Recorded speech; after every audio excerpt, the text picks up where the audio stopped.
Now we review the 2020 film Relic.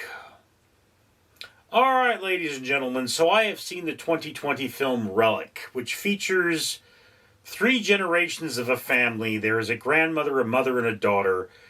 And the mother and daughter have come to see the grandmother because she went missing. And they're trying to take care of her because she's suffering from dementia. And weirdness happens. Okay? And, this is a very strange... this is the kind of movie... I think I started watching it 3 or 4 times and then just turned around and said, you know what? This is a little too weird for this particular occasion. Because it's what one might refer to as an existential horror movie, okay? It is similar to the theater of the absurd in that you don't so much remember plot points as actions. And there's this constant theme of black mold that it impacts people as much as it impacts the house they're living in, which is in and of itself a character.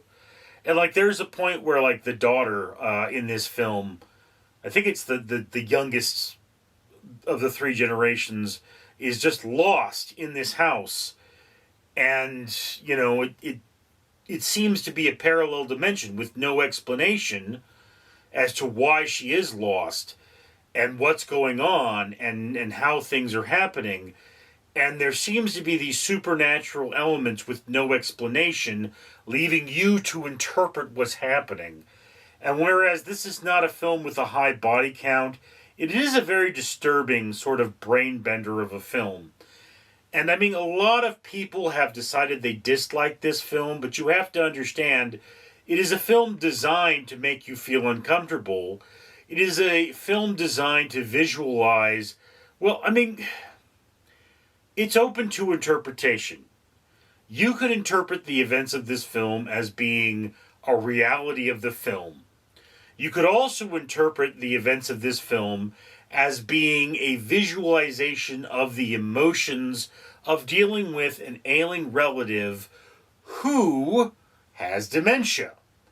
The feeling of being lost and trapped, the fact that you are watching a world disappear, or fall apart or get bent and demented.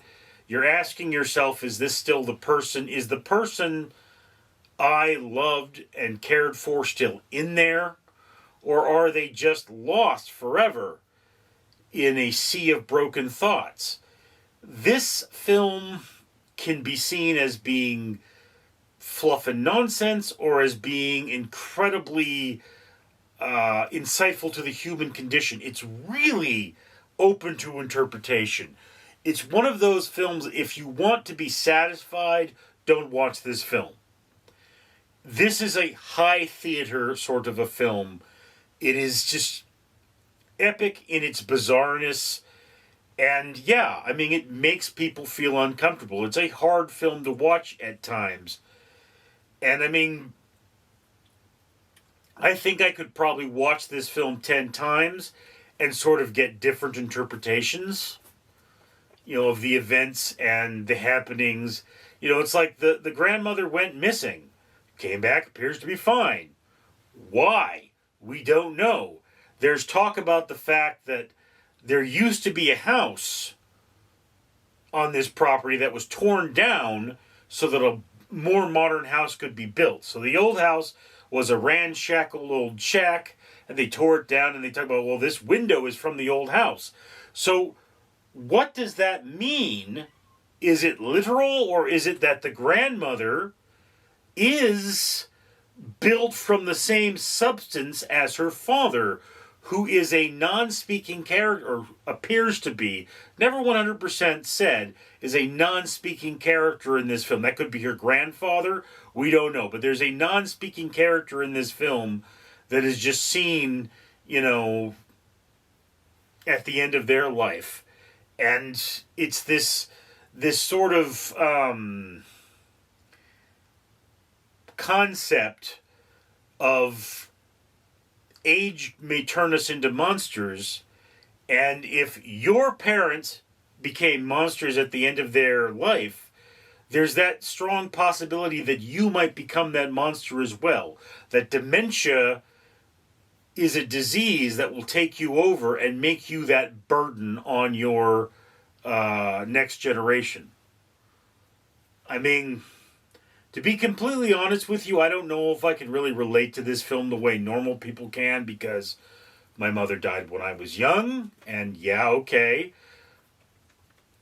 she was pretty bad at the end, but she never, like, became a different person, okay? She was always of sound mind.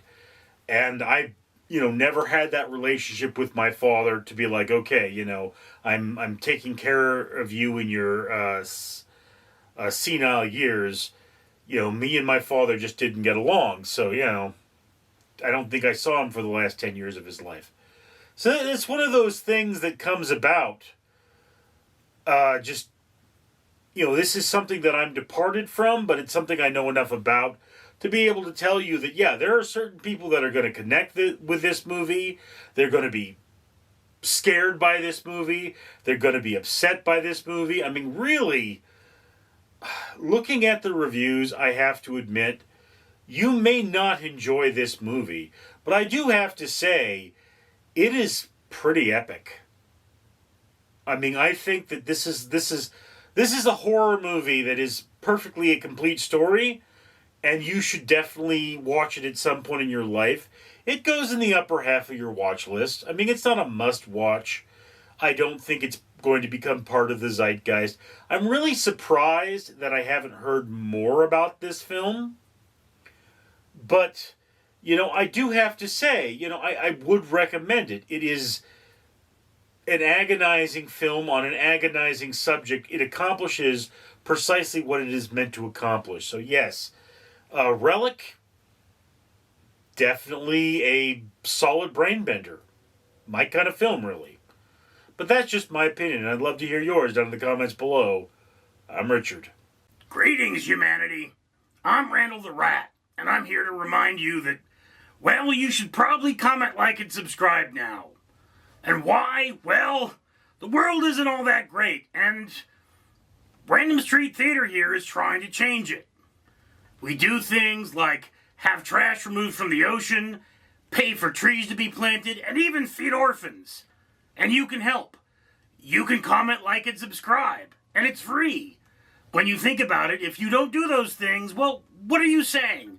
Are you saying you don't care about the ocean and trees and even orphans? Well, sounds like you're a bad human. And you have a delicious face.